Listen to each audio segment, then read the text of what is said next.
దేవుని కుమార్తెలారా, యేసుక్రీస్తు ప్రశస్త హెచ్చింపు నామంలో మీ అందరికీ వందనాలు.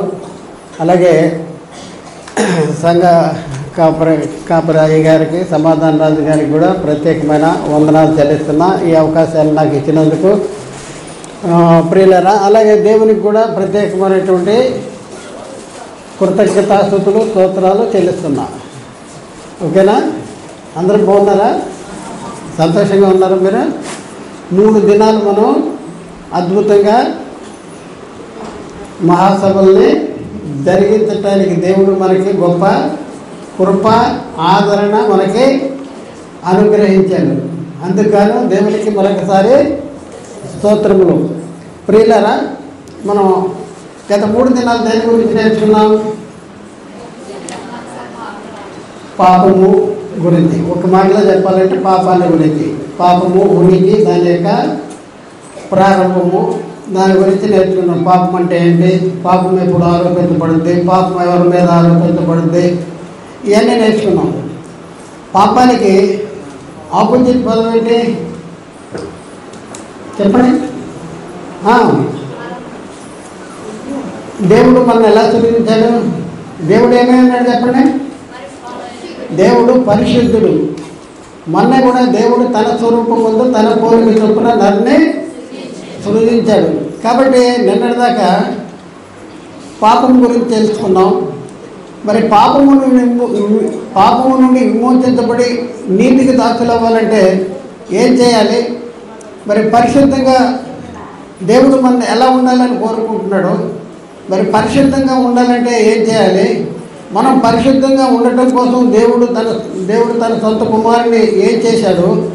దేవుని సొంత కుమారుడైన యేసుక్రీస్తు వారు వచ్చి మన కోసము మనల్ని పరిశుద్ధులుగా నిర్దోషులుగా చేయడానికి ఏం జరిగించాడు? ఈ సంగతులు ఈరోజు మనం నేర్చుకుందాం. ప్రియులారా, ఒకసారి ఆలోచించండి. పరిశుద్ధత అవసరమా? ఒకసారి సాతానికి పరిశుద్ధురా? పరిశుద్ధత లేకపోతే ఎవరు చెప్పండి? పరిశుద్ధత లేనివాడు ఎవరు? సాతాన్ అంటాం. దెయ్యం రా, వీడు దెయ్యం రా అంటాం. దెయ్యం పనులు చేస్తూనే ఉంటాం. మనం ఎలా ఉండాలి చెప్పండి? దెయ్యం పనులనే విడిచిపెట్టాలి, వదులుకోవాలి. దెయ్యం పనుల నుంచి దూరంగా పారిపోవాలి. ఎందుకంటే దేవుడు పరిశుద్ధులుగా నేను పరిశుద్ధిని అంటున్నాడు. దేవుడు మన పరిశుద్ధులుగా ఉండాలని కోరుకుంటున్నాడు. అవునా కదా? పరిశుద్ధత లేకుండా దేవునికి ఇష్టలుగా ఉంటామా చెప్పండి? పరిశుద్ధత లేకుండా దేవునికి ఇష్టలుగా ఉన్నాం. సాతాన్ని దేవుడు ప్రేమిస్తానా చెప్పండి? సాతాన్ని దేవుడు ప్రేమిస్తానా? ప్రేమించడు. సాతానికి దేవునికి డెడ్ అగెనిస్ట్. పాపానికి పరిశుద్ధతకి డెడ్ అగెనిస్ట్. మనం ఎక్కడున్నాము, మనం ఏ వైపు ఉన్నాము, ఇది మనం తెలుసుకోవాల్సిన అవసరం ఉంది. మనం ఇంకా పాపాన్ని విడిచిపెట్టుకోకుండా పాపములోనే జీవిస్తూ పరిశుద్ధతను పొందలేము, పరిశుద్ధులుగా ఉండలేము. కాబట్టి ప్రియులారా, దేవుడు ఏమి కోరుకుంటున్నాడు? మనం ఒక మాట చదువుతాం. ఎక్కడంటే హెబ్రీ పత్రిక 12వ అధ్యాయము 14వ వచనంలో అక్కడ మనం చూసుకుంటే అక్కడ రాయబడిన మాట ఏంటంటే అద్భుతమైన మాట అక్కడ రాయబడింది. అందరితోనూ సమాధానమును పరిశుద్ధత కలిగి ఉండుటకు ప్రయత్నించుడి. పరిశుద్ధత లేకుండా చూడండి, పరిశుద్ధత లేకుండా ఎవడును ప్రభువును చూడలేడంటాడు. పరిశుద్ధత కావాలని కోరుకుంటున్నాడు దేవుడు. ఎందుకు అంటే పేతురు రాసిన మొదటి పత్రిక 1వ అధ్యాయం 14వ వచనము 16వ వచనములో నేను పరిశుద్ధుడనై ఉన్నాను గనుక మీరు పరిశుద్ధులై ఉండుడని వ్రాయబడి ఉన్నది. 16వ వచనం మిమ్మును పిలిచిన వాడు పరిశుద్ధుడై ఉన్న ప్రకారము మీరును సమస్త ప్రవర్తన యందును పరిశుద్ధులై ఉండి. సమస్త ప్రవర్తనలో కూడా పరిశుద్ధులుగా ఉండాలి. ఎందుకంటే దేవుడు పరిశుద్ధుడు.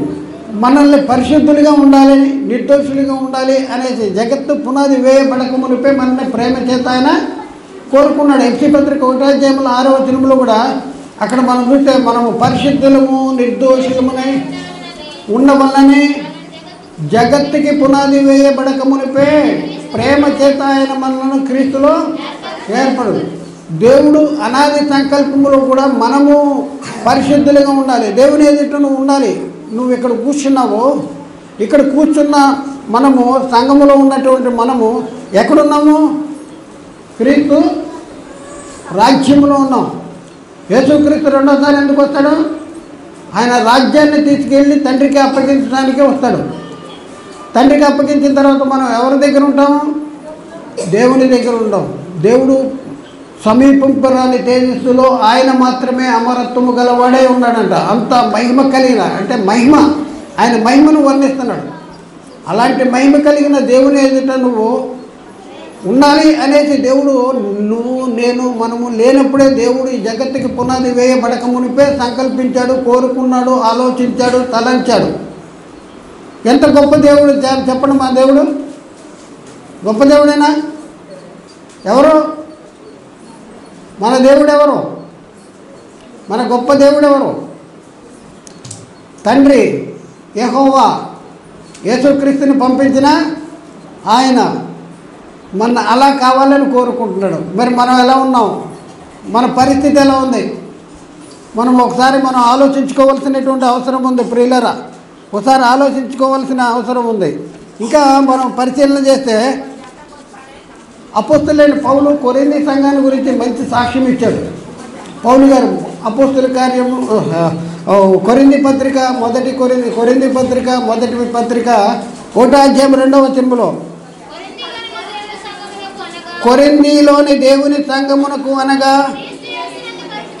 క్రీస్తు యేసునందు పరిశుద్ధపరచబడిన వారై పరిశుద్ధులుగా ఉండుటకు పిలువబడిన వారికి. చాలండి. క్రీస్తు యేసునందు పరిశుద్ధపరచబడిన వారై పరిశుద్ధులుగా ఉండాలంట. పరిశుద్ధపరచబడాలి. పంది కడగబడిన పంది ఏం చేస్తుంది? మళ్ళీ బుర్రలో దొరుకుతుందంట. కుక్క తన వాంతికి అలవాటు పడుతుందంట. అలా ఉండాలి మనం. ఇక్కడ ఏం చెప్తున్నాడు పౌలు గారు కొరింథీ సంఘంతో? పరిశుద్ధపరచబడిన వారే పరిశుద్ధులుగా ఉండుటకు పిలువబడిన వారికి శుభమని చెప్పు సంగతులు ఏమనగా అంటాడు. మరి మన సంఘం ఎలా ఉంది? మన సంఘం ఎలా ఉంది? మనం పరిశుద్ధతను ఎలా కాపాడుకుంటున్నాం? దేవునితో సావాసం చేస్తున్నామా? ప్రార్థన చేయగలుగుతున్నావా? ప్రార్థన చేస్తున్నామా? వాక్యము చదువుతున్నామా? సంఘానికి క్రమంగా వస్తున్నామా? మరి సంఘానికి మనం చెల్లించవలసినటువంటి కానుకలు కానీ ఇవి కానీ తదితరం కానీ మనం క్రమంగా మన మనస్సాక్షిని బట్టి మనం ఒప్పుకున్న దాన్ని బట్టి మరి మనం ఏమైనా జరిగిస్తున్నామా? ఇవన్నీ మనం ఆలోచించుకోవాల్సిన అవసరం ఉంది. దేవుడు మిమ్మల్ని ఎలా ఉండాలని కోరుకుంటున్నాడు చెప్పండి? పరిశుద్ధులుగా, పాపులుగా ఉండాలని కోరుకుంటాడా? కాదు. మన దేవుడు అలాంటి వాడు కాదు. ఎలాంటి వాడు మన దేవుడు? పరిశుద్ధుడు. పరిశుద్ధులుగా ఉండాలని కోరుకుంటున్నాడు. ఎంత గొప్ప దేవుడు మన దేవుడితో ఉండే.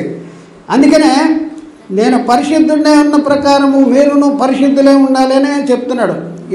అందుకనే మనం ఏం చేయాలి? మన ఘట్టాన్ని పరిశుద్ధత ఎందును ఘనత ఎందును తన ఘట్టమును ఎట్లు కాపాడుకొనవలనో అది ఎరుగుండిటే దేవుని చిత్తము. దేవుని చిత్తం ఏంటి చెప్పండి? తెస్సలోనిక మొదటి పత్రికలో 4:5 తెస్సలోనిక మొదటి పత్రిక 4:5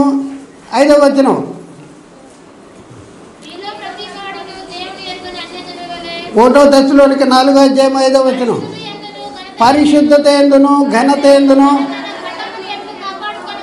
తన ఘటమును ఎట్లు కాపాడుకొనవలెను అది ఎరుగు ఉండుటయే దేవుని చిత్తము. పరిశుద్ధత ఎందు, ఇంకా ఘనత ఎందు, మామూలు కాదు, ఘనత ఎందు తన ఘటాన్ని అంటే కుండనా? ఇంట్లో ఉన్న కుండలు ఉంటాయి, ఘటము అంటారు. కుండను కూడా ఘటం అంటారు. ఘటం అంటే ఈ దేహాన్ని ఎలా ఉంచుకోవాలంట? పరిశుద్ధత ఎందును ఘనత ఎందును. ఎందుకంటే ఈ దేహం ఏంటి? ఈ దేహములో ఎవరుంటారు? ఈ దేహము దేవుని ఆలయము. దేవుని ఆలయం కింద ఉండాలి. దేవుని వాక్యం ఉండాలి. దేవుడు మనలో ఉండాలి, మనలో నివసించాలి. మీ దేహము దేవుని ఆలయమని మీరు ఎరగరా మీలో నివసిస్తున్న పరిశుద్ధాత్మకు ఆలయమని మీరు ఎరగరా అంటాడు. అవును ప్రియులారా, మరి ఎలాంటి పరిశుద్ధతను మనం కలిగి ఉండాలి?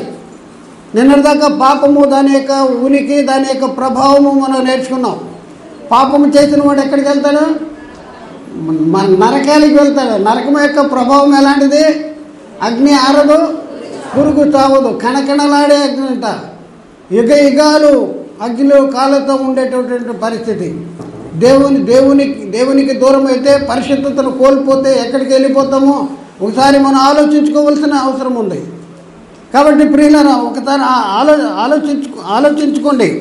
మరి ఇంకా మనం చూస్తే, మీరు పరిశుద్ధులు అవుటియే అనగా జారత్వానికి దూరముగా ఉండిటే దేవుని చిత్తం అంట. పరిశుద్ధులు అవటము 1 తెస్సలోనిక 4:3 దేవుని చిత్తమేంటి మన విషయంలో? మీరు పరిశుద్ధులు అవుటియే అనగా జారత్వమునకు దూరముగా ఉండిటే దేవుని చిత్తము. దేవుని చిత్తమేంటి మన విషయంలో? పరిశుద్ధులు అవ్వాలి. పరిశుద్ధులు అవ్వాలంటే దేనికి దూరంగా ఉండాలి?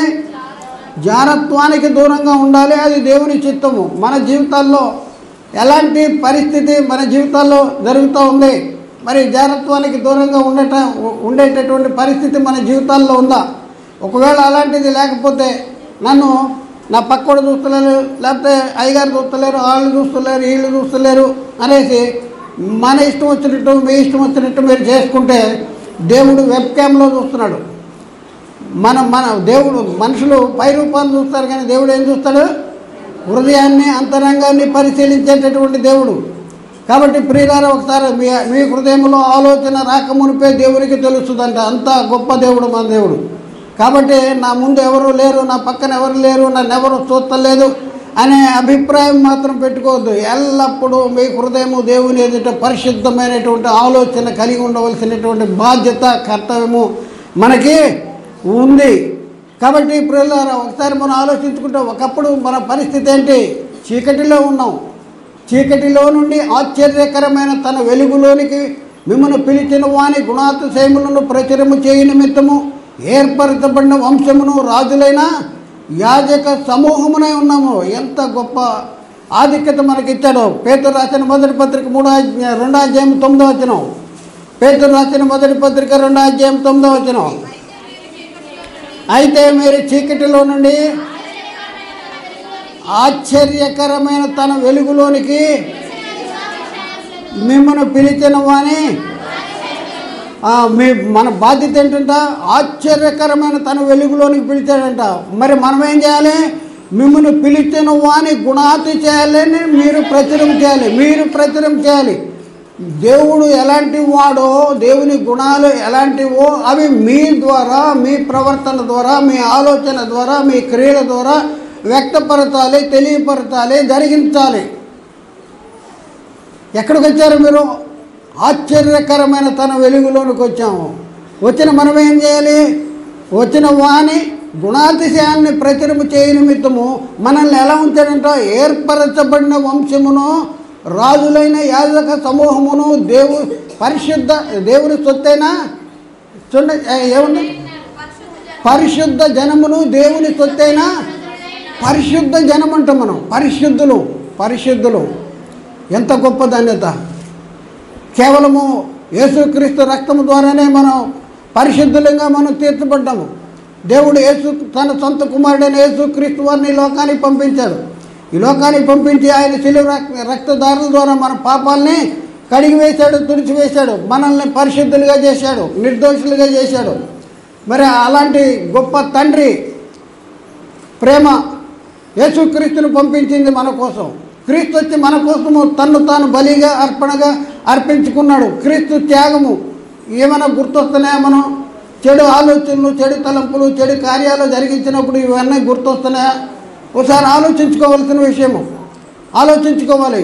ప్రతి నిమిషము కూడా మన పరిశుద్ధతను, మన ఆలోచనను, మన క్రియలను ఇవన్నీ కూడా చాలా జాగ్రత్తగా దేవునికి ఇష్టమైన రీతిలో మనం నిలుపుకోకపోతే, జరిగించకపోతే మనం ఏమవుతాం? పాపం అవుతాం. ఎక్కడికి వెళ్తాం? నరకానికి వెళ్తాం. దేవునికి దూరం అయిపోతాం. దేవునికి దూరం అయిపోతాం. చూద్దాం పేతురు రాసిన మొదటి పత్రిక 2వ అధ్యాయం 5వ వచనం. యేసుక్రీస్తు ద్వారా దేవునికి అనుకూలములకు ఆత్మ సంబంధమైన బలులు అర్పించుటకు పరిశుద్ధ యాజకులుగా ఉండునట్లు మీరును సజీవమైన రాళ్ల వలె ఉండి ఆత్మ సంబంధమైన మందిరాలుగా కట్టబడుతున్నారు. మీరు ఆత్మ సంబంధమైన మందిరాలు. ఆత్మ సంబంధమైన మందిరంలో ఏముండాలి?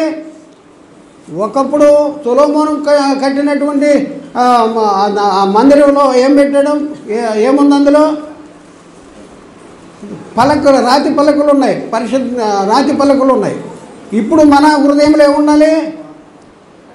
దేవుని వాక్యం ఉండాలి. మన హృదయంలో దేవుని వాక్యం ఉండాలి. మీరును పరిశుద్ధ యాజకులుగా ఉన్నట్లు ఆత్మ సంబంధమైన మందిరాలుగా కట్టబడుతున్నారు. ఆత్మ సంబంధమైన మందిరాలు కట్టబడుతున్నారు. ప్రతిరోజు కూడా కృప నుండి అధిక కృపలోనికి, మహిమ నుండి అధిక మహిమలోనికి, పరిశుద్ధత నుండి అధిక పరిశుద్ధతలోనికి దినము ఏం చేయాలి? రూపాంతరము. గొంగళి పురుగు సీతాకోక తెలుగుగా ఎలా మార్చబడుతుందో మన జీవితాలు కూడా వెలుగు సంబంధాల వలె మార్చబడాలి.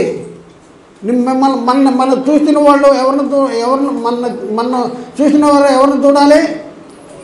ఎవరు కనపడాలి? మనలో దేవుడు కనపడాలి. యేసుక్రీస్తు ఏమన్నాడు? నన్ను చూసిన వాడు తండ్రిని చూసినట్లే. తండ్రిని ఎవరు చూడలేదు, కానీ తండ్రి రొమ్మునున్న అద్వితీయ కుమారుడు ఆయన్ను బయలుపరిచాడు. ఇప్పుడు మనకు ఆ బాధ్యత అప్పగించాడు.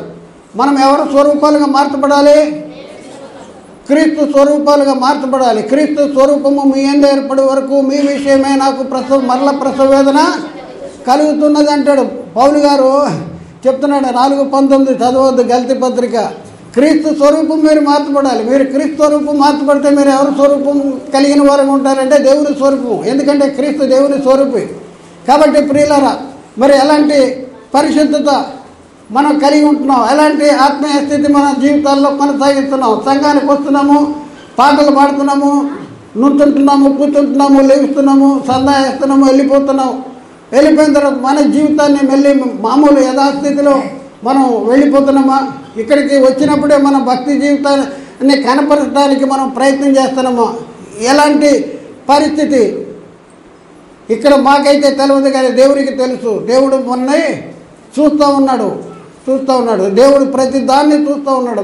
మీరు ఎలాంటి ఆలోచన కలిగి ఉన్నారో మీ ఆలోచనలు చూస్తూ ఉన్నాడు. కాబట్టి ప్రతి నిమిషము, ప్రతి సెకండ్ కూడా మనము మన పరిశుద్ధతను కొనసాగించుకోవలసినటువంటి అవసరం ఉంది. క్రీస్తు సంఘాన్ని ప్రేమించాడంట. ఏం చేశాడు? సంఘాన్ని ప్రేమించాడు. తను తాను బలిగా అర్పించుకున్నాడు. ఎందుకోసం అర్పించుకున్నాడు? చూద్దాం. ఎఫెసీ పత్రిక 5వ అధ్యాయంలో 25-27 వచనాల్లో మనం చూద్దాం ప్రియులరా. 25 ప్రేమించుడి,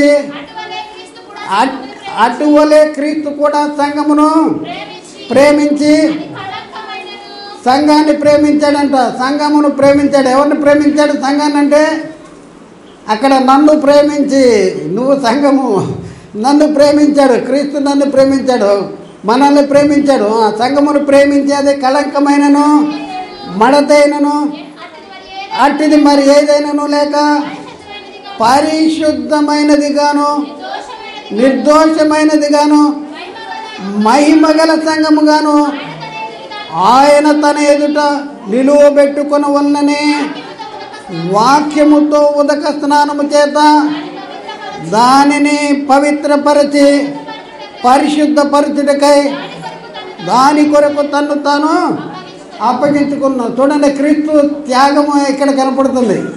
క్రీస్తు త్యాగము. అందువల్ల క్రీస్తు కూడా సంఘాన్ని ప్రేమించాడంట. ఎక్కడుండేవాడు క్రీస్తు? ఈ లోకానికి రాకమునుపు క్రీస్తు ఎక్కడ ఉండేవాడు? దేవుని కుడి పార్శ్వాన ఉండేవాడు. ఎలా ఉండేవాడు? ఆది యందు వాక్యం ఉండెను, వాక్యము దేవుని యొద్ద ఉండెను, వాక్యము దేవుడై ఉండెను. ఆయన ఆది యందు దేవుని యొద్ద ఉన్నాడు. దేవుని యొద్ద ఉన్నప్పుడు ఆయన కలిగి ఉన్న మహిమ ఏంటి? ఆయన దేవుని స్వరూపము కలవాడైంది, దేవునితో సమానమైన మహిమ కలిగిన వాడుగా ఉన్నాడు. దాన్ని విడిచిపెట్టకూడని భాగ్యమని ఎంచుకోలేదు, కానీ తను తాను రిక్తునిగా చేసుకుని దాసుని స్వరూపము ధరించుకొని మనిషిని పోలికలు ఈ లోకానికి వచ్చాడు. ఎవరి కోసం? నీ కోసం, నా కోసం, మన కోసం.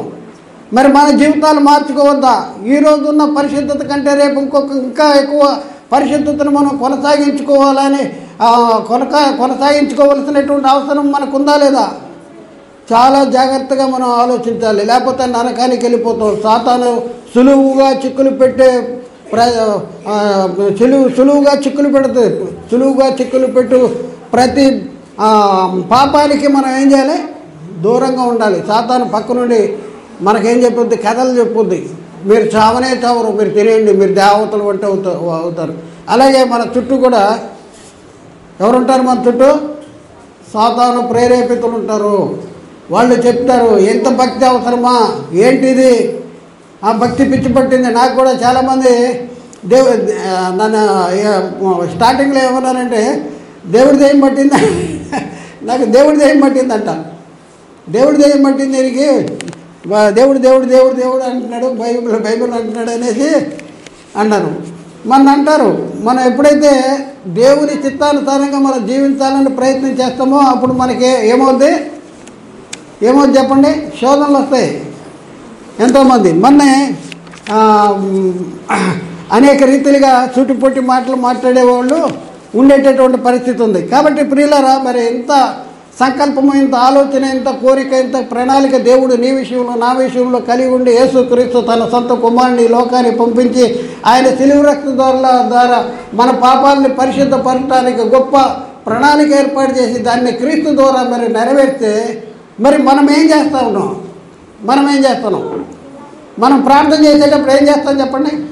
తండ్రి నన్ను మార్చు అంటామా? అంటాం కదా, తండ్రి నన్ను మార్చు, నన్ను ఇది చేయి అంటాం. మీరు అనాల్సిన పని కాదు, ఆ స్విచ్ అనాలి.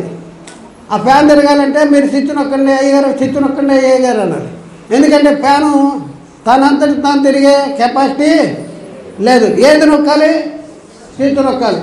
దానికి స్వతంత్రత లేదు, కానీ మీకు స్వతంత్రత ఉంది. మీరు మంచి చేయాలన్నా, మంచిగా జీవించాలన్నా, చెడుగా జీవించాలన్నా అది మీ చేతిలో ఉంది. మీ స్వచిత్తము. నేను మారుతున్నాను అని నువ్వు తప్పనిసరిగా నేను పరిశుద్ధంగా జీవిస్తాను అని నువ్వు నిశ్చయించుకుని దాని ప్రకారం జీవించవలసినటువంటి అవసరము, బాధ్యత మీ మీదే ఉంది. ఒకసారి ఆలోచన. మీ చిత్తవృత్తి, అది మీ చిత్తవృత్తి, మీ చిత్తము. దేవుని చిత్తం మీరు పరిశుద్ధులుగా ఉండాలి, పరిశుద్ధులుగా జీవించాలని. కానీ మీ జీవించటం అనేది మీ బాధ్యత. మనం ఏం చేస్తాం? ప్రార్థన, నేను అనుకుంటున్నాను ప్రభు, ఇలా అనుకుంటున్నాను, నన్ను పరిశుద్ధపరిచేసే అండి. నేను పరిశుద్ధుడిగా ఉంటాను, నువ్వు సహాయం చేయి. నేను పరిశుద్ధురాలుగా ఉంటాను, నువ్వు సహాయం చేయాలి. అంతేగాని నువ్వే చేయి, నేను మాత్రం వెళ్తాను, వెళ్ళే దగ్గరికి వెళ్తాను, చేసేయన్నీ చేస్తాను, కానీ నువ్వు చేయి, మళ్ళీ వచ్చేసి అన్నీ చేసి వచ్చి నువ్వు చేయి. అది కరెక్టేనా? మన చిత్తవృత్తి చూడండి, నూతనపరచబడాలి. ఎక్కడుంది? ఎఫ్సీ పత్రిక 4వ అధ్యాయంలో 23-24 వచనాలు. ఎఫ్సీ పత్రిక 4వ అధ్యాయము 23-24. మీ చిత్తవృత్తి యందు నూతనపరచబడిన వారై నీతియు యథార్థమైన భక్తియు గలవారై దేవుని పోలికగా సృజించబడిన నవీన స్వభావము ధరించుకొనవలెను. చాలండి. మీ చిత్తవృత్తి యందు నూతనపరచబడిన వారే. మీ చిత్తవృత్తి, పౌలు గారు చెప్తున్నాడు ఎఫ్సీ సంఘానికి, మీ చిత్తవృత్తి మీరు ఎలా ఉండాలో మీరే ఆలోచించుకోండి. అది మీ ఇష్టం, మీ చిత్తము. మీ చిత్తవృత్తి యందు నూతనపరచబడిన వారే నీతి యథార్థమైన భక్తి కలిగి దేవుని పోలికలు సృజించబడిన నవీన స్వభావాన్ని ధరించుకోవాలి. అలా ధరించుకోకపోతే పరలోకం వెళ్ళరు. ఆలోచించండి, పరలోకం వెళ్ళరు. దెయ్యాలు నమ్మి వణుకుతున్నాయంట, మనకేమో భయం లేదు. చూద్దాంలే, ఒకసారి చూద్దాంలే. ఎవరు చూస్తున్నారు? అన్న ఎవరు లేరు కదా, ఒకసారి పండగకు వచ్చా కదా, ఒకసారి కానిచ్చే అంటాడు. ఎవరు లేరు కదా కానిచ్చే అంటే పాత కార్యాలు జ్ఞాపకం వస్తే ఏమవుద్దంటే ఎవరు లేరంట అనేసి దాన్ని చూడంగానే ఏమవుద్ది? పరిశుద్ధత కోల్పోతారు. జాగ్రత్తగా ఉండాలి. దేవుడు చూస్తున్నాడు, మనుషులుగా చూసేది. మనుషులు ఎదుట మన ప్రవర్తన సరిగా ఉండటానికి ప్రయత్నం కాదు, దేవుని ఎదుట ఉండాలి. దేవుడు లేనిది ఎక్కడ? దేవుడు చూడండి ఏంటి? ప్రతి దగ్గర ఉన్నాడు. ప్రతి మీ హృదయ అంతరంగాన్ని దేవుడు చూస్తూ ఉన్నటువంటి పరిస్థితి. కాబట్టి ప్రియులారా, ఒకసారి ఆలోచించుకోండి, ఎలాంటి స్థితి మన జీవితంలో పరిశుద్ధతను కొనసాగిస్తున్నాము, పరిశుద్ధత కలిగి ఉన్నాము. అసలు చాలా జాగ్రత్తగా ఉండాలి, పరిశుద్ధత కలిగి ఉండాలి. ఎందుకంటే చాలా భ్రమలు వస్తాయి. ఏ భ్రమలు అంటే పాపము వల్ల కలిగేటటువంటి భ్రమలు వస్తాయంట. పాపము వల్ల కలుగు భ్రమల చేత ఎవడును కఠినపరచకుండా అంటాడు. కఠినపరచకుండా పాపం వల్ల కలిగే భ్రమలు. కానిచ్చే ఏమవుద్ది ఒక్కసారే కదా అంటాడు. ఒక్కసారి ఏమవుద్ది? అలవాటు అయిపోద్ది. పాపము వల్ల కలుగు భ్రమ కల్పిస్తూ ఉంటాడు సాతానుగాడు. భ్రమ, అది చేయి, ఇది చేయి, అది జరిగించు, ఇది జరిగించు అని భ్రమ కల్పిస్తాడు. నువ్వు ఇంత తోడు అయిపోతావు, లేకపోతే ఎలా అవుతావు, అలా అవుతావు చెప్తూ ఉంటాడు. మనం ఏం చేస్తాం చెప్పండి? నిజమే కదా? ఈ చేతి ఏమవుద్ది? ఒకసారికి మనం గొప్పలు అయిపోతాం, లేకపోతే పలాంది అయిపోద్ది కదా, పలాంది చేయొచ్చు కదా, ఇది అయిపోద్ది కదా, నా కోరిక తీరిపోద్ది కదా, నేను అనుకుంటున్నాను కానీ ఇప్పుడు అవకాశం వచ్చేసింది అని అనుకుంటాం. చూద్దాం చూడండి, ఎబ్రీ పత్రిక 3వ అధ్యాయం 14వ వచనం. ఎబ్రీ పత్రిక 3వ అధ్యాయం 14వ వచనం. పాపము వల్ల కలుగు, ఎబ్రీ 3:14, పాపము వలన కలుగు భ్రమల చేత మీలో ఎవడును కఠినపరచకుండునట్లు నేడు అను సమయం ఉండగానే ప్రతిదినము ఒకరికొకడు బుద్ధి చెప్పుకొని.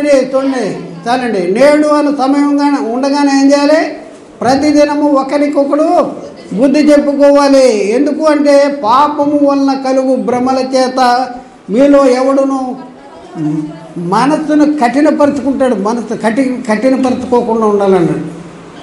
ఒకసారి వాళ్ళకి కఠినమైపోద్ది. ఒకసారి చేసిన తర్వాత ఏమవుద్దంటే, చిన్నపిల్లడికి 4 రోజులు సెలవులు వచ్చినాయి అనుకోండి, 5వ రోజు స్కూల్కి వెళ్తాడా? ఏమో అంటాడు, వెళ్ళనంటాడు. చేయబట్టి లాగినా కూడా వెనకలాగుతూ ఉంటాడు. అలాగే మన జీవితంలో ఏమవుద్దంటే, ఒకసారి తప్పు చేస్తే ఒకసారి ఏమవుద్దిలే అంటాం, రెండోసారి కూడా చేస్తాం, మూడోసారి చేస్తాం. అప్పుడేమవుద్ది? వాత వేయబడినటువంటి మనస్సాక్షి అయిపోద్ది. ఏమవుద్దిలే చేస్తే ఏమవుద్దిలే, ఇప్పుడే మన తర్వాత మారొచ్చులే, ఆ తర్వాత మారొచ్చులే అంటారు. గౌక్కుని చచ్చిపోయామనుకో, మా మధ్యలోనే నువ్వు అక్కడ ఉండగానే చచ్చిపోయామనుకో, నిత్య నరకానికి వెళ్ళిపోయేటటువంటి పరిస్థితి. కాబట్టి ప్రతి దినము ప్రతి క్షణము మన ఆత్మీయ జీవితాన్ని మరి పురికొల్పు అంటే అభివృద్ధి చేసుకుంటూ ఉండాలి, మార్పు చెందుకుంటూ ఉండాలి. కాబట్టి నీతి ప్రవర్తన గలవారే పాపము చేయకుడి. నీతి ప్రవర్తన గలవారే ఏముండాలంట? పాపము చేయొద్దు అంటాడు. కాబట్టి ప్రియులారా, ఒకసారి ఆలోచించారు. మరి ఏం చేయాలి? మీ అవయవములను ఎవరికి అప్పగించాలి? దేవునికి అప్పగించాలి. దేవునికి అప్పగించాలి. ఆయన లాక్కోడు. మనం ఏం చేయాలి? మనమే ఆయనకి అప్పగించుకోవాలి. నేను అప్పగించుకుంటున్నా, నా నోరు అప్పగించుకుంటున్నా, నా కళ్ళు అప్పగించుకుంటున్నా, నా చేతులు అప్పగించుకుంటున్నా, నా కాళ్ళు అప్పగించుకుంటున్నా. నా కాళ్ళ వల్ల నువ్వు మైంపరచబడాలి, నా చేతుల వల్ల నువ్వు మైంపరచబడాలి, నా కళ్ళ వల్ల నువ్వు మైంపరచబడాలి. నాకు ఇచ్చిన ఈ అవయవాలన్నీ కూడా నిన్ను మైంపరచడానికే నేను ఉపయోగిస్తా అని మనం తీర్మానం చేసుకోవాల్సినటువంటి అవసరం ఉంది. ప్రియులారా, ఎలాంటి పరిస్థితుల్లో ఉన్నావు ఒకసారి? నువ్వు మామూలు వ్యక్తివి కాదు, నువ్వు దేవుని స్వరూపంలో సృజించబడినటువంటి వాడు. నిన్ను పడగొట్టాలనే, చెడగొట్టాలనే, నీకు నిత్య నరకానికి తీసుకువెళ్ళాలని సాతాను నిన్ను ప్రేరేపిస్తూ ఉన్నాడు, నిన్ను పురుకొల్పుతున్నాడు. పాపం వల్ల కలుగు భ్రమల్ని నీలో పుట్టిస్తూ ఉన్నాడు. కాబట్టి ప్రియులారా, చాలా జాగ్రత్తగా ఉండాలి. రోమపత్రిక 6వ అధ్యాయం 13వ వచనం. రోమపత్రిక 6వ అధ్యాయం 13వ వచనం. మరియు మీ అవయవములను దుర్నీతి సాధనములుగా పాపమునకు అప్పగింపకుడి. అయితే మృతులలో నుండి సజీవులమనుకొని మిమ్మును మీరే దేవునికి, మిమ్మును మీరే అది అండర్లైన్ చేసుకోవాలి, అది పద్దాక చదువుకోవాలి. మిమ్మును మీరే దేవునికి, దేవా నన్ను పరిశుద్ధపరచు అని దేవుడిని అడగొద్దు. నేను పరిశుద్ధపరచబడటానికి నా మీ వాళ్ళని మీకు అప్పగిస్తున్నా, కాబట్టి నన్ను నడిపించు, మీకు అప్పగిస్తున్నా, ఇదిగో మీ చిత్తాన్ని జరిగించడానికి నేను సిద్ధపడి ఉన్నాను, నన్ను వాడుకోవాలి. అంతేగాని మీరు మార్చు, మీరు చేయి మన ప్రార్థనలో ఇదే సైతాన్ని మనకు నేర్పింది. అంతేనా? చాలామంది నన్ను మార్చు ప్రభువా అనేసి కన్నీటి ప్రార్థన చేస్తారు, కానీ నువ్వు మారరు. రెండో రోజు మళ్ళీ అదే పని చేస్తాడు. ఒకసారి ఆలోచించుకోండి. ఎలాంటి సాతాను మన ఎలా సిద్ధపరిచాడంటే, నరకానికి చచ్చిన కుక్కనే తాడుగట్టి లాక్కెళ్తారు కదా, అలా లాక్కెళ్తున్నాడు నిన్ను నన్ను మన్నాయి. ఎంత భయంకరమైనటువంటి భ్రష్టత్వంలో మనం ఉన్నాం ఒకసారి ఆలోచించుకోండి. చాలా జాగ్రత్త మన ఆత్మీయ జీవితాన్ని కొనసాగించాలి. లోబడ్డకు రోమపత్రిక 6:16 లోబడ్డకు దేవునికి మిమ్మును దాసులుగా దేనికి దాసులుగా అప్పగించుకుందరో అది చావు నిమిత్తము పాపమునికే కానీ నీతి నిమిత్తము విధేయతకే కానీ దేనికి మీరు లోబడదురో దానికే దాసులవుదురు కదా అంటాడు. చాలండి. లోబడుటకు మిమ్మును మీరు దేనికి దాసులుగా అప్పగించుకుంటున్నారో ఒకసారి ఆలోచించుకోవాల్సిన అవసరం ఉంది. లోబడుటకు మిమ్మును మీరు దేనికి అప్పగించుకుంటున్నారో రెండు ఉన్నాయి ఇక్కడ అప్పగించుకున్నాయి. అది చావు నిమిత్తము పాపానికి అప్పగించుకుంటున్నావా, లేకపోతే నీతి నిమిత్తము విధేయతకు అప్పగించుకుంటున్నావా? దేనికి అప్పగించుకుంటున్నావు? ఇది మనం పరిశీలన మనమే చేయాలి. మనం అప్పగించుకోవాలి. మీరు దేనికి అప్పగించుకుంటున్నారు? దేనికి మీరు అప్పగించుకుంటున్నారో దానికే మీరు దాసులు అవుతారు. పరిశుద్ధత కలిగి ఉండాలి. పరిశుద్ధత లేకుండా ఎవడు కూడా ప్రభువుని చూడలేడు. దేవుడు మన జీవితాల్లో కోరేది పరిశుద్ధత. నేను పరిశుద్ధుడినే ఉన్నాను కనుక మీరును పరిశుద్ధులుగా ఉండాలి అనేసి దేవుడు కోరుకుంటున్నాడు. కాబట్టి ప్రియులారా, మన అవయవాల్ని దేనికి దాసులుగా అప్పగించాలంట? నీతికి దాసులుగా అప్పగించాలి. నీతికి దాసులుగా ఈ అవయవాలు దేనికోసం పనిచేయాలి? ఒకసారి ఆలోచించి ఈ అవయవాల్ని దేనికోసం పనిచేయాలి? మనం పొలం పనులు చేస్తాం కదా, నాగలే అవన్నీ తెలుసు కదా, మీ అందరూ తెలుసు. అవి తీసుకొచ్చి బీరువాలో పెడతామా? ఎక్కడ పెడతాం? బయట పెడతాం. బయట దానికి సావిడేసి కానీ మనం ఉండే ఇల్లు ఏదైతే ఉందో ఆ ఇంటి గుమ్మంలోనికి తేము, హాల్లోనికి తేము, ఆ టీవీ ఉండేది లేకపోతే అక్కడ మా బెడ్రూమ్లో తేము. ఎక్కడ పెడతాం? అది బయట పెడతాం. అలాగే మనం ఏం చేయాలంటే, ఏదైతే పాపం వల్ల కలిగే భ్రమలు ఇవన్నీ ఏదైతే ఉన్నాయో, శరీర క్రియలు ఇవన్నీ ఉన్నాయో బయట పెట్టాలి. బయట లోనకి రానియకూడదు. పరిశుద్ధత కలిగిట్టుగా ఇప్పుడు మన అవయవాల్ని నీతికి దాసులుగా అప్పగించాలి. నీతికి దాసులుగా. రోమపత్రిక 6:19 రోమపత్రిక 6:19 మీ శరీర బలహీనతను బట్టి మనుష్య రీతిగా మాట్లాడుతున్నాను. ఏలయనగా అక్రమము చేయుటకై అపవిత్రతకును అక్రమమునకును మీ అవయవములను దాసులుగా ఒకప్పుడు ఎలాగో అప్పగించుకుంటారో అలాగా ఇప్పుడు పరిశుద్ధత కలుగుటకై మీ అవయవములను నీతికి దాసులుగా అప్పగించింది. ఒకప్పుడు మనం దేనికి అప్పగించామో? అపవిత్రతకు అక్రమానికి మన అవయవాలని చేయటానికి మన అవయవాలను అప్పగించాం. ఇప్పుడు మనం ఏం చేయాలి? యేసుక్రీస్తులో మన క్రీస్తులోనికి బాప్తిజం పొందిన మనం మన జీవితంలో ఏం జరుగుతుంది? పాప విషయంలో చనిపోతున్నాం. రోమపత్రికలో 6వ అధ్యాయంలో మనం 1-2 వచనాలు చదివితే, అలాగైతే ఏముందమో కృప విస్తరించవలనని పాపమందు నిలిచిందమా? అట్లనే రాదు. పాప విషయమే చనిపోయిన మనము ఇక మీదట దానిలో ఎలాగో చూడండి. పాప విషయంలో చనిపోయావు. నువ్వు బాప్తిజం తీసుకున్నావా? పాప విషయంలో చనిపోయావు. పాప విషయంలో చనిపోయి నువ్వు పరిశుద్ధురాలుగా తీర్చబడ్డావు. ఒకవేళ నువ్వు బాప్తిజం తీసుకోకపోతే నువ్వు ఇంకా పాపములోనే నిలిచిన్నావు. నీకు నరకం ఎంత దూరంలో ఉందంటే ఫ్రాక్షన్ ఆఫ్ సెకండ్స్, కనురెప్పపాటు కాలంలో నరకానికి వెళ్ళిపోతావు. చనిపోతే ఎంత టైం పడుతుంది నరకానికి వెళ్ళటానికి? కనురెప్పపాటి కాలంలో. ధనవంతుడు చనిపోయి పాతి పెట్టబడినప్పుడు అతడు పాతాళంలో బాధపడుతూ, తండ్రివైన అబ్రహామా, నేను ఈ అగ్నిజ్వాలలో యాతన పడుతున్నాను, నా నాలుకను చల్లార్చుటకు తన వేలుకొనను నీటిలో ముంచి నా నాలుకను చల్లార్చడానికి లాజర్ను పంపించంటాడు. ఎంత టైం పడుతుంది చూడండి, ఎలాంటి పరిస్థితుల్లో ఉన్నాం. మరి బాప్తిజాలు తీసుకున్నారా మనం? బాప్తిజాలు తీసుకోకపోతే ఎంత ప్రమాదం అంటే పరిశుద్ధత. బాప్తిజం తీసుకున్న వాళ్ళే పరిశుద్ధులు. యేసుక్రీస్తు రక్షకుడైన, యేసుక్రీస్తు దేవుని కుమారుడైన, యేసుక్రీస్తు ప్రభు అనే క్రీస్తు మన కోసము ఈ లోకానికి దేవుడు పంపించాడని, యేసుక్రీస్తు మన పాపాల కోసం సిలువలో రక్తాన్ని చిందించాడని, యేసుక్రీస్తు సిలువలో కార్చిన రక్తదాల ద్వారా మన పాపాలు క్షమించబడినని తెలుసుకుని మరి క్రీస్తు మృతుల నుండి తిరిగి లేచి మరి పరలోకానికి వెళ్ళాడు. ఆయన ఎందుకు విశ్వాసం ఉంటూ వారిని తిరిగి తీసుకొస్తాడని నమ్మి ఇవన్నీ కూడా తెలిసిన తర్వాత కూడా నేను బాప్తిజం తర్వాత తీసుకుంటాను, లేకపోతే అప్పుడు తీసుకుంటాను, ఇప్పుడు తీసుకుంటాను, పెళ్ళి అప్పుడు తీసుకుంటాను, లేకపోతే పలానప్పుడు తీసుకుంటాను అని చాలామంది వాయిదా వేస్తారు. బాప్తిజం తీసుకోకపోతే ఏమవుద్ది అనేవాళ్ళు కూడా చాలామంది ఉన్నారు. చాలా భక్తి ఉంటుంది వాళ్ళలో, చాలా భక్తి ఉంటుంది. కానీ బాప్తిజం దగ్గరికి వచ్చేటప్పటికి బాప్తిజం సాతాను ఆటంకపరుస్తూ ఉంటాడు వాళ్ళని. కాబట్టి బాప్తిజం తీసుకొని వాళ్ళు ఎక్కడున్నారు చూడు, మరణంలో ఉన్నారు. మరణంలో ఉన్నారంటే చనిపోతే నిత్య నరకానికి వెళ్ళిపోతారు. ఎంతసేపులో వెళ్ళిపోతారు? క్షణములో, ఒక్క క్షణము, కనురెప్పపాటు కాలంలో వెళ్ళిపోయేటటువంటి పరిస్థితి. అలాంటి పరిస్థితి మన జీవితాల్లో ఉండకూడదని దేవుడు తన దాసుల్ని పంపించి అనేక రీతిలుగా మనల్ని హెచ్చరిస్తూ ఉన్నా. ఏదో మూల కూర్చొని నేను ఒకసారి ఒక సంఘానికి వెళ్ళి వాక్యం చెప్పాను. వాక్యం చెప్తే ఒక ఆయన ఉన్నాడు పెద్ద. సాధారణంగా పెద్దలు కుర్చీల్లో ఎనమాలు కూర్చోబెడతారు. ఆ కుర్చీల్లో కూర్చున్న వాళ్ళల్లో ఒక పెద్ద ఆయన ఉన్నాడు.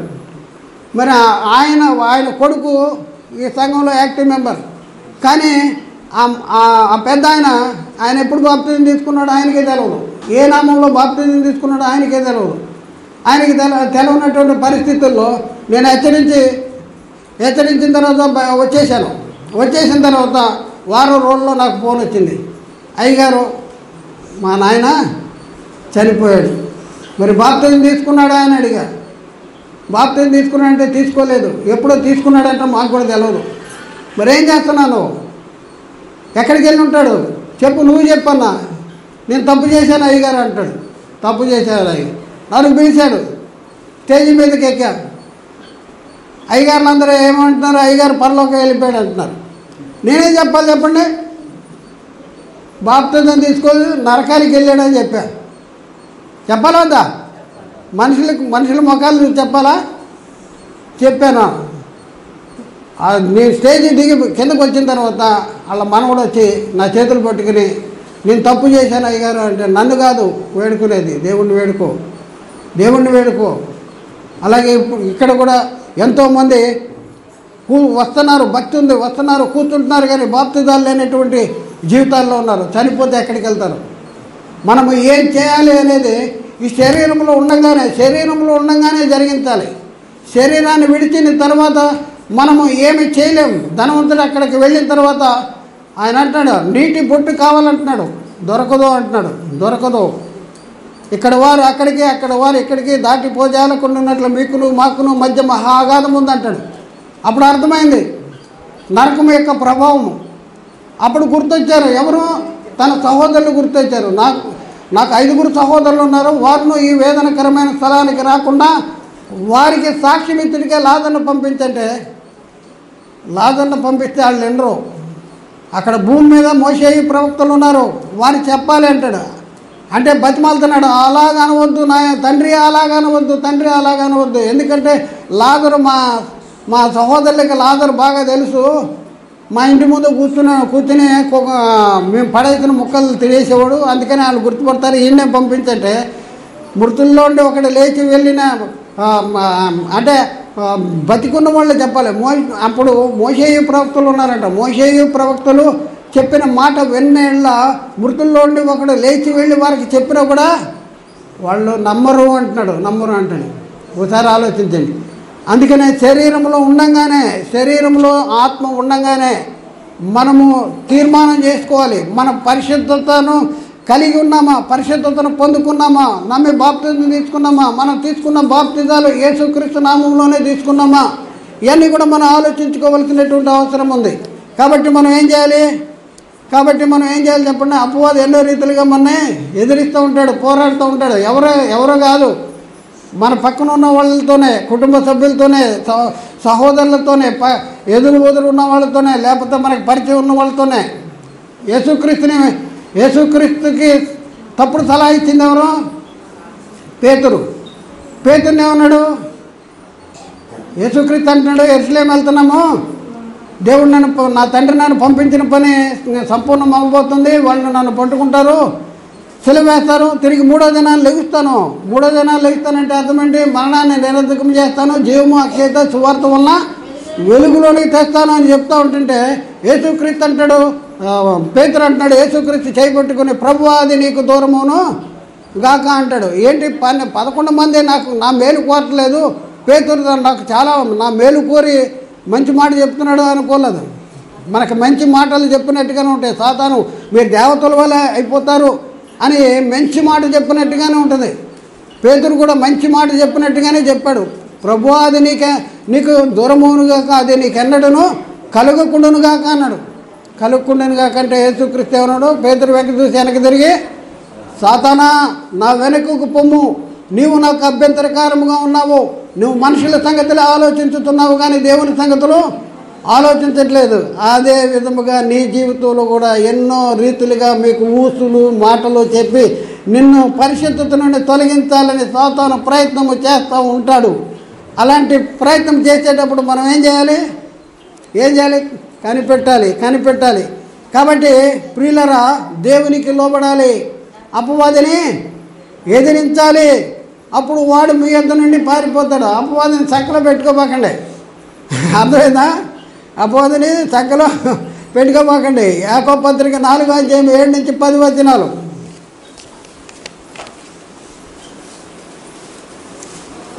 యాకోబు పత్రిక 4:7-10 వచనాలు. కాబట్టి దేవునికి లోబడి ఉండి అపవాదిని ఎదురించడి, అప్పుడు వాడు మీ యొద్ద నుండి పారిపోవును. దేవుని యొద్దకు రండి, అప్పుడు ఆయన మీ యొద్దకు వచ్చును. పాపులారా, మీ చేతులను పరిశుద్ధము చేసుకొనుడి, ద్విమనస్కులారా మీ హృదయములను పరిశుద్ధపరచుకొనుడి. వ్యాకులు పడుడి, దుఃఖపడుడి, ఏడుడి. మీ నవ్వు దుఃఖమునకును మీ ఆనందము చింతకును మార్చుకొనుడి. ప్రభువు దృష్టికి మిమ్మును మీరు తగ్గించుకొనుడి, అప్పుడు ఆయన మిమ్మును హెచ్చించును. కాబట్టి ప్రియులారా, ఆలోచించండి. దేవునికి లోబడి ఉండి అపవాదిని ఎదురించండి. అపవాది చెప్పే మాటలు అపవాది ప్రేరేపిస్తూ ఉంటాడు. మన పక్కన వచ్చి ప్రేరేపిస్తూ ఉంటాడు. అక్కగారు, వదిన గారు, పిన్ని గారు అని అది అట్లా ఇది ఇట్లా అని చెప్తూ ఉంటాడు. చెప్తా ఉంటే మనం గుర్తించాలి, ఆడి మాటలు గుర్తించాలి. అక్కడ వచ్చింది అక్క కాదు, పిన్ని కాదు, వదిన కాదు. వాళ్ళలో ప్రేరేపణ కలిగించేది ఎవరో? సాతాను. అప్పుడు మనం గుర్తించాలి. గుర్తించి ఏం చేయాలి? దేవునికి లోబడాలి, వాక్యానికి లోబడాలి, సత్యానికి లోబడాలి, నీతికి లోబడాలి. నీతికి లోబడి దేవునికి లోబడండి. అపవాదిని ఎదిరించండి. అపవాదిని ఎదిరించాలి. ఎందుకంటే దేవుడు మీకు శక్తి, జ్ఞానము, ఇంద్రియ నిగ్రహం కలిగిన ఆత్మను ఇచ్చాడు, కానీ పిరికితనము కలిగిన ఆత్మను ఇవ్వలేదు. కాబట్టి ఆత్మ చేత ఏం చేయాలి? శరీర క్రియలు చంపాలి. వాడి శరీరాన్ని చూపిస్తాడు, శరీర దురాశలు మనలో కల్పిస్తూ ఉంటాడు. కాబట్టి ఏం చేయాలి చూడండి. మీ విరోధి అయిన అపవాది ఎవరిని మింగుతున్నానో వెతుకుతూ తిరుగుతున్నాడంట. మనకు విరోధి ఉన్నాడు కదా. ఎవడు మన విరోధి? మనకు విరోధి, దేవునికి కూడా విరోధి. ఎవడంటే అపవాది, సాతాను. ఎవరిని మింగుదాం అంటున్నాడు. మింగుదామని ఏం చేస్తూ ఉంటాడు? వెతుకుతూ తిరుగుతున్నాడు. అమ్మ, ఈయన పరిశుద్ధురాలు అయిపోయిందా, ఈయన పరిశుద్ధుడు అయిపోయాడా, ఈయన సంగతి చూపిస్తా, ఈయన ఎలా అవుతాడో చూస్తాను అనేసి వెతుకుతూ తిరుగుతున్నాడు. ఎందుకు తిరుగుతాడు అపవాది? మన వెతుకుతూ తిరిగేది చెప్పండి. ఎందుకు తిరుగుతాడు? మనకు మేలు చేస్తానికి కాదు, మన తనతో పాటు నిత్య నరకానికి లాక్కుపోతానికే వాడు మన వెతుకుతూ తిరుగుతుంటాడు. చూద్దాం ప్రియులరా, పేతురు రాసిన మొదటి పత్రిక 3వ 5వ అధ్యాయము 8-9 వచనాలు. పేతురు రాసిన మొదటి పత్రిక 5వ అధ్యాయం 8-9 వచనాలు. నిబ్బరమైన బుద్ధి గలవారై మెలకువ అంటే పండుకు నాకు నిద్ర వచ్చింది, నిద్రపోయాను కానీ మెలకుగానే ఉన్నాను అనేది ఈ మెలకు కాదు. మెలకుగా ఉండాలి, చాలా అలర్ట్గా ఉండాలి, చాలా జాగ్రత్తగా ఉండాలి. మెలకుగా ఉండి మీ విరోధైన అపవాది గర్జించు సింహము వలె ఎవరిని మింగుదునా అని వెతుకుతూ తిరుగుతున్నాడు. చాలండి, మీ విరోధైన అపవాది ఎవరిని మింగుదునా అని వెతుకుతూ తిరుగుతున్నాడు. కాబట్టి ప్రియులారా ఒకసారి ఆలోచించండి. మరి దేవుడు మన పక్షాన ఉంటే మనకెవరన్నా విరోధం ఉంటాడా? నువ్వు దేవుని దగ్గరికి వస్తే అప్పుడు ఆయన మీ దగ్గరికి వస్తాడు. వాడు ఏం చేస్తాడు?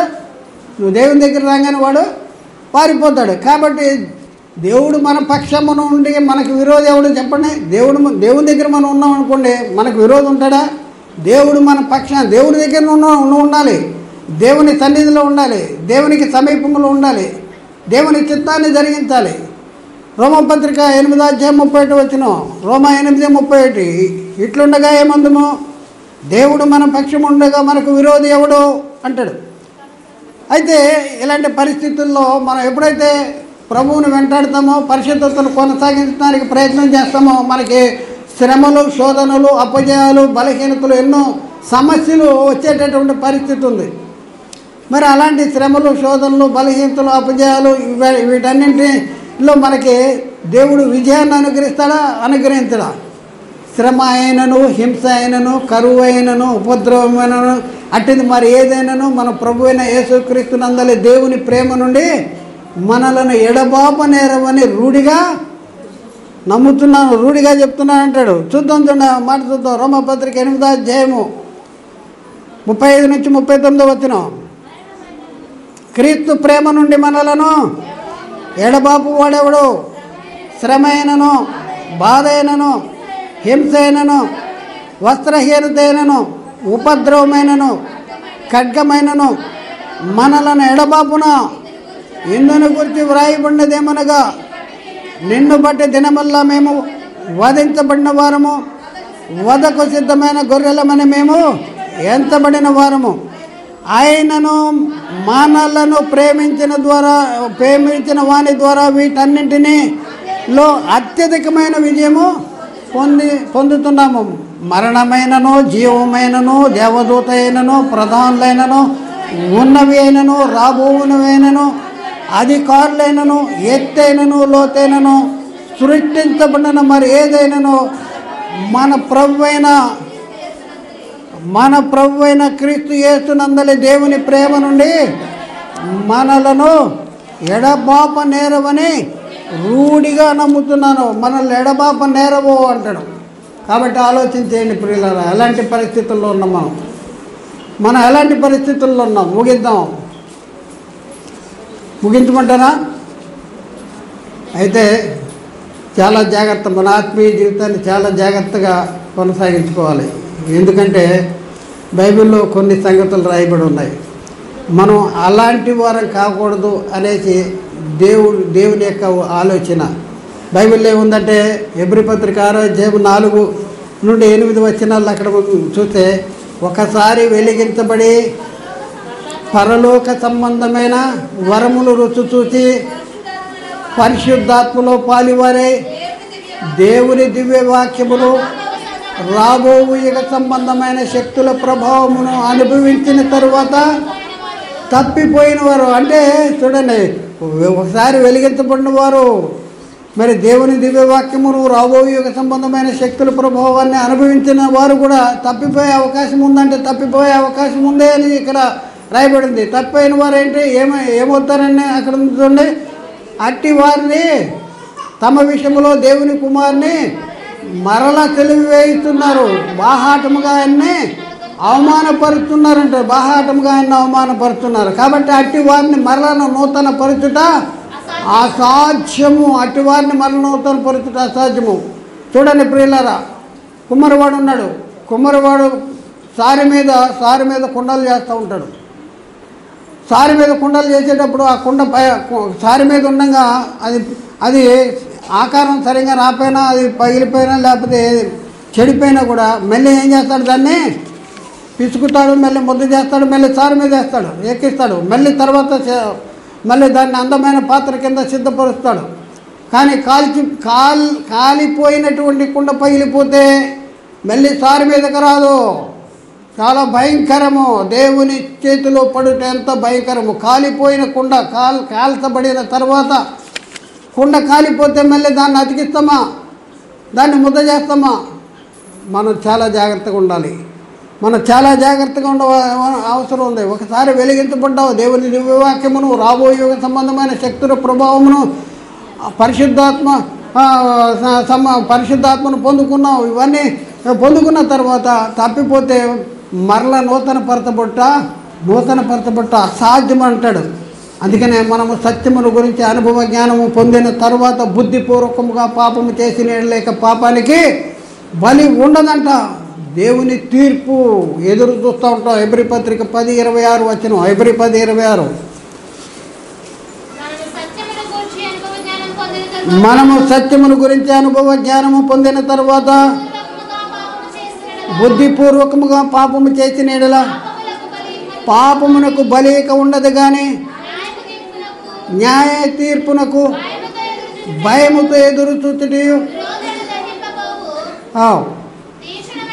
తీక్షణమైన అగ్నియు ఇక ఉండును. చూడండి, తీక్షణమైన అగ్ని, మామూలు అగ్ని కాదు, అది తీక్షణమైన అగ్ని ఉంటుందంట. ఎవరికే సత్యముల గురించి అనుభవ జ్ఞానం పొందిన తర్వాత మళ్ళీ తప్పిపోతే ఎలాంటి పరిస్థితి ఉంటుందో మనం ఆలోచించుకోండి. కాబట్టి ప్రియులారా, జీవము గల దేవుని చేతిలో పట్టే ఎంత భయంకరము అనేసి హెబ్రీ పత్రిక 10:12 అధ్యాయము 12వ వచనంలో అక్కడ రాయబడి ఉంది.